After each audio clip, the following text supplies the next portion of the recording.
नमस्कार मैत्रिणींनो, मी वर्षा फॅशन या यूट्यूब चॅनलमध्ये तुमचं अगदी मनापासून स्वागत करते. तर मैत्रिणींनो, आजच्या व्हिडिओमध्ये आपण बघणार आहोत एक वेगळ्या पद्धतीची शॉपिंग बॅग. ही दिसायला जितकी छोटी दिसते ना, तुम्ही फोल्ड करून एखाद्या मोठ्या बॅगमध्ये पण ठेवू शकता. तितकंच तिच्यामध्ये सामान भरपूर बसतं, कारण की खूप मोठी आहे ती. फक्त दिसताना छोटी दिसते आणि एक युनिक आणि एक वेगळ्या पद्धतीची आहे. तुम्ही हिचा शॉपिंग बॅग म्हणून वापर करू शकता, किराणा सामान वगैरे आणण्यासाठी करू शकता आणि एक्स्ट्राची अशी पिशवी तुम्ही एखाद्या तुमच्या पर्समध्ये आरामात ठेवू शकता. म्हणजे तुम्हाला ऐन टायमाला जिथे गरज पडेल तिथे तुम्ही ती वापरायला घेऊ शकता. तर अशा पद्धतीची आपली आजची फोल्डिंगची बॅग डिझाईन आहे. तुम्ही घडी करून ठेवू शकता. अगदी साधी आणि सोपी आहे. तर नक्कीच तुम्हाला आवडणार आहे. तर प्लीज प्लीज प्लीज व्हिडिओला लाईक करा आणि लाईक केल्यानंतर हाईपचे जे पॉईंट असतात ना ते पण देत चला. तर चला सुरू करूया आजच्या व्हिडिओला.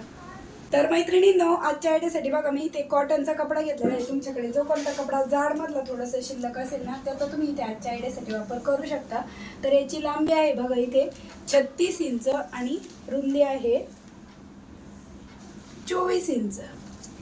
ठीक आहे. तर 24 बाय 36 इंचाचा इथे आपल्याला एक सिंगल आयताकृती पीस लागणार आहे. हा काही क्विल्टेड पीस नाही, फक्त एक कॉटनचा कपडा आहे. आता जिकडनं आपली रुंदी आहे 24 इंच, त्याच साईडने आपल्याला झिप अटॅच करून घ्यायची. झिपमध्ये मी अजून रनर नाही वावलं, ते आपण नंतर वळून घेऊ. दोन्ही साईडने एक एक इंच झिप वाढव राहील. अशा पद्धतीनेच आपण ही झिप घेतलेली आहे अशी स्टिच करून घेऊ. तर मैत्रिणींनो, मी तुम्हाला रोजच नवीन नवीन आयडिया आहेत त्या बनवून दाखवत असते आणि त्यापैकी बऱ्याचशा ताई आपल्या बनवून ट्राय पण करतात आणि काही ताई बनवून विक्री पण करतात. तर मला पण खूप भारी वाटतं की तुम्ही पण दोन पैसे कमवताय आणि स्वतःच्या गरजा स्वतः पूर्ण करताय. तर या पद्धतीने आपण ही झिप एका साईडने स्टिच केली. आता दुसऱ्या साईडने आपण रुंदीच्या साईडने अशा पद्धतीने फोल्ड करून झिपचा दुसरा भाग आहे तो स्टिच करून घ्यायचा आहे. अगदी सोपी आहे मैत्रिणींनो. फक्त कोणताही कपडा घ्या, पण थोडंसं जाडमधला असेल ना तो घ्या, कारण की आपण याला नाही अस्तर वापरलं आहे, नाही कुठली राईस बॅग वगैरे, त्यामुळे कपडा थोडंसं जाड घ्या.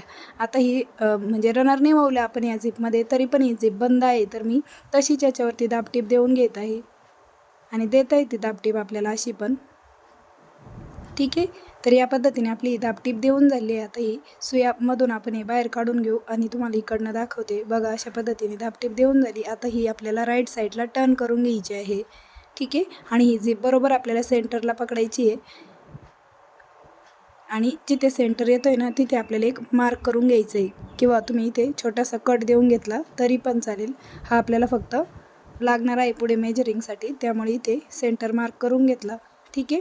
आता हा सेंटर आहे ना तिथेच आपल्याला झिप आहे ना, म्हणजे झिपचा सेंटर तो ठेवून घ्यायचा आहे अशा पद्धतीने. तर मी तुम्हाला खाली दाखवते, कारण की शिलाई मशीनवरती पूर्ण तुम्हाला समजावून सांगता येणार नाही मला. तर बघा, अशा पद्धतीने आपण जिथे सेंटर होतं तिथे झिपचा सेंटर मॅच केला दोन्ही साईडने. आता ही जी रुंदी आहे ना ही आहे आपली 18 इंच. तर या 18ला आपल्याला 5 भागामध्ये डिवाईड करायचं आहे, म्हणजे 3.6 इंच असं मार्किंग येत आहे. पाच पार्ट आपले इथे तयार झालेले आहेत बघा. मार्किंग केली म्हणजे पाचीचं मेजरमेंट सेम आहे, म्हणजे सारख्या अंतरावरती इथे आपण मार्किंग करून घेतलेली आहे. ठीक आहे. या पद्धतीने दुसऱ्या साईडने पण ही मार्किंग करून घेतली. आता ही झिप तर मध्ये रनर तर वावलेलंच नव्हतं, फक्त ती बंद होती, ती आता मी पूर्ण ओपन करून घेतली. ठीक आहे. या पद्धतीने, कारण की आपल्याला आता फोल्डिंगची ट्रिक आहे ती बघा. अशा पद्धतीने ही अशी फोल्ड करायची आणि यावरती इस्त्री फिरून घ्यायची आहे. मी तुम्हाला परत एकदा दाखवते. अशी होती आपली पहिली. आता ही जी 1 नंबरची मार्किंग आहे ती खाली जिथे घडी आहे तिथे अशा पद्धतीने फोल्ड करून घ्यायची आणि लगेचच यावरती आपण इस्त्री फिरून घेऊ, म्हणजे आपल्याला स्टिचिंग करायला सोपं पडावं. त्यासाठी मी इथे इस्त्री फिरून घेत आहे. आणि अजून एक वरची फोल्ड आहे ती अशी करून घ्यायची आहे. यामुळेच आपली बॅगीचा जो म्हणजे आकार छोटा दिसतो, पण याच्यामध्ये स्पेस भरपूर असतो ह्या फोल्डिंगच्या ट्रिकमुळे. व्यवस्थित मी इथे इस्त्री आहे ती करून घेत आहे बघा, आणि तुम्हाला पण अगदी स्टेप बाय स्टेप दाखवत आहे. तर इथे झाल्या 2 फोल्ड. आता खाली अजून आपला कपडा आहे ना तिथे पण आपल्याला बघा अशा पद्धतीने एक फोल्ड आहे ती करून घ्यायची, म्हणजे जिथे आपली अगोदर रनरची बाजू होती ना झिपवाली बघा, 1 नंबरच्या याच्यापाशी ठेवून घेतलं. ठीक आहे. व्यवस्थित ही फोल्डिंग करून घ्यायची. थोडीफार मागे पुढे झाली तर काही हरकत नाही, कारण की तिकडे काय आपल्याला स्टिच नाही करायचं, पण इस्त्री फिरून घ्यायची शक्यतो, म्हणजे आपल्याला व्यवस्थित ते समजतं. तर या पद्धतीने आपण एका साईडचे फोल्ड करून घेतले. आता दुसऱ्या साईडने पण सेम त्याच पद्धतीने जसं आपण इकडनं केलं ते तशीच अगोदर खाली एक फोल्ड केली, त्यानंतर वरची बाजू पण परत एक फोल्ड त्याच्यावरतीच करून घेतली बघा अशा पद्धतीने. तर ह्या 2 फोल्ड झाल्या आणि आता आपल्याला खालची जी फोल्डिंग आहे ती बरोबर जिथे आपली सेंटरची मार्किंग होती ना, जी बरोबर सेंटरला ठेवलेली तिथेच करून घ्यायची बघा या पद्धतीने.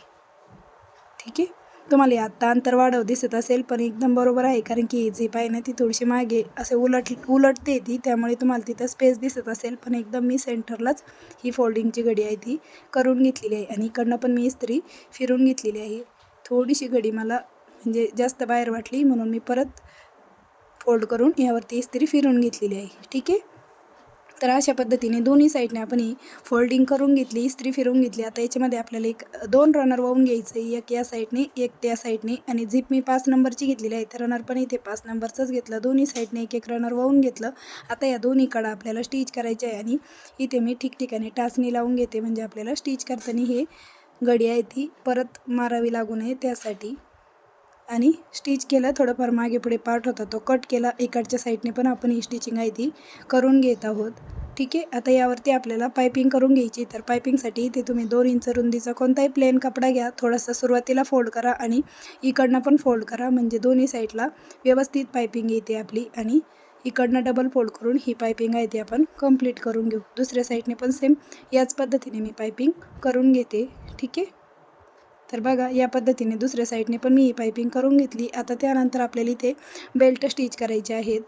तर दोन्ही कडेला पायपिंग करून झाल्याच्या नंतर आता आपल्याला इथे बेल्ट स्टिच करून घ्यायचे. तर बेल्टसाठी परत मी इथे मेन फॅब्रिक घेतलेला आहे आणि ही कापडी शॉपिंग बॅग असते ना, तिच्यावरती जे हँडलच्या वरती असतो ना, तो कपडा घेतला आहे थोडंसं बेल्टच्या आतमध्ये ठेवण्यासाठी, म्हणजे जाड होईल. 4.5 इंचाची रुंदी आहे आणि लांबी आहे 11 इंच. दोन्ही बेल्टची सेम लांबी रुंदी आहे बघा. हिची पण 11 इंच आणि रुंदी 4.5 इंच. आणि इथे जर तुम्हाला शोल्डरला कॅरी करता येईल एवढे मोठे बेल्ट पाहिजे असेल, तर तुम्ही इथे 21 ते 22 इंच लांबीचा बेल्ट घ्या. मी इथे फक्त हातामध्ये कॅरी करता येईल त्यामुळे 11 इंचाचा बेल्ट दिलेला आहे. आता बघा अशा पद्धतीने मी तुम्हाला एक बेल्ट इथे स्टिच करून दाखवत आहे. दुसरा पण आपल्याला सेम याच पद्धतीने स्टिच करून घ्यायचा आहे. तर चला मी दुसरा पण स्टिच करून घेते. ठीक आहे. तर अशा प्रकारे मैत्रिणींनो दुसरा पण बेल्ट मी स्टिच करून घेतलेला आहे. दोन्ही बेल्ट अशी चेक करून बघायचे समोरासमोर ठेवून की बरोबर आहेत ना, मागे पुढे तर नाही ना, ते चेक करून घ्यायचं. तर माझे बघा एकदम बरोबर आहेत. आता हे बेल्ट लावायचे कसे ते सांगते. तर बघा आपली ही जी पार्ट आहे तर ह्याचा आपल्याला सेंटर काढून घ्यायचं आहे. तर अशा प्रकारे आपल्याला ही शॉपिंग बॅग आहे ती फोल्ड करून घ्यायची आणि इथे बरोबर सेंटरला एक मार्क करून घ्यायचं. आणि हे रनर आहेत ते आपल्याला ओपन करून घ्यायचे आहेत, कारण की बेल्ट स्टिच करताना ते ओपनच करावे लागणार आहे. आता बेल्टचा पण आपण इथे सेंटर मार्क करून घेऊ. दोन्ही बेल्टचा मी इथे सेंटर आहे तो मार्क करून घेतलेला आहे. आणि हा सेंटर आणि जो आपण आत्ताच बॅगवरती सेंटर मार्क केला आहे ना, तो सेंटर मॅच करून घ्यायचा. मध्ये लावलेले टाचण्या मी इथे आता काढून टाकले आणि रनर ओपन करून घेतला आणि फक्त वरच्याच कापडाला आपण हे बेल्ट स्टिच करणार आहोत, लक्षात ठेवा. आणि बेल्ट कडेला 1-1 इंच आतमध्ये म्हणजे आपल्याला स्टिच करून घ्यायचं आहे. तर दोन्ही कडेला पण मी 1-1 इंचावरती मार्क केलं आणि इथे पण 1-1 टाचणी लावून घेतली. आणि फोल्डिंगची घडी जास्त आहे त्यामुळे लक्षात ठेवा, फक्त वरच्याच एकाच पार्टला आपल्याला बेल्ट स्टिच करायचं आहे. पूर्ण फोल्डिंगच्या ज्या घड्या आहेत त्यावरती बेल्ट स्टिच नाही करायचा. इकडनं पण बघा कडेपासून 1-1 इंचावरती मार्क केलं, म्हणजे तिथपर्यंतच आपल्याला बेल्ट आहे तो स्टिच करायचा आहे त्यासाठी. ठीक आहे. आणि अशा पद्धतीने आपल्याला बेल्ट स्टिच करून घ्यायचं आहे. इथे मी तुम्हाला एक बेल्ट व्यवस्थित स्टेप बाय स्टेप कसा स्टिच करायचं ते पण दाखवते, म्हणजे तुम्हाला बेल्ट स्टिच करताना पण कुठल्याही प्रकारची अडचण येणार नाही. ठीक आहे. तर बघा फक्त वरच्याच एकाच कापडाला आपण हा बेल्ट आहे तो स्टिच करून घेत आहोत आणि जे फोल्ड केलेले पार्ट होते ते बाजूला करायचे बेल्ट स्टिच करताना. आणि भरपूर दाट टिपा आपण या बेल्टवरती देऊन घेतलेले आहेत. तर अशा प्रकारे आपला एक बेल्ट आहे तो स्टिच झालेला आहे बघा या पद्धतीने. आणि आतल्या साईडने पण बघा तो अशा पद्धतीने आपण दिसत आहे स्टिच केलेला. तर दुसरा पण मी स्टिच करून घेते. तर अशा प्रकारे मैत्रिणींनो दुसऱ्या साईडचा पण बेल्ट आहे तो मी स्टिच करून घेतलेला आहे बघा या पद्धतीने. 1 इंचावरती आपण जशी मार्किंग केली होती सेम त्याच पद्धतीने. आता बघा अशा पद्धतीने ते तुम्हाला बॅगचा जो लुक आहे तो दिसत आहे. ठीक आहे. आता याच्यामध्ये तुमचं किती सामान बसेल ना ते पण मी एकदा ठेवून दाखवते. आणि बघा अशा पद्धतीची आपली बॅग आहे. तर याच्यामध्ये तुम्ही ना ग्रोसरी सामान, किराणा सामान वगैरे पण ठेवू शकता. त्याचबरोबर तुम्हाला पाहिजे तसं तुम्ही या बॅगेचा वापर करू शकता.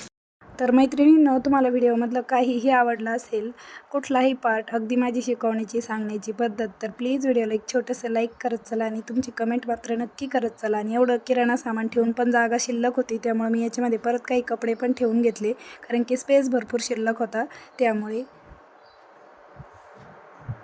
तर बघा या पद्धतीने अजून पण जागा शिल्लक आहे, म्हणजे भरपूर सामान तुमचं याच्यामध्ये बसणार आहे. आता ही झिप आपण क्लोज करून घेऊ.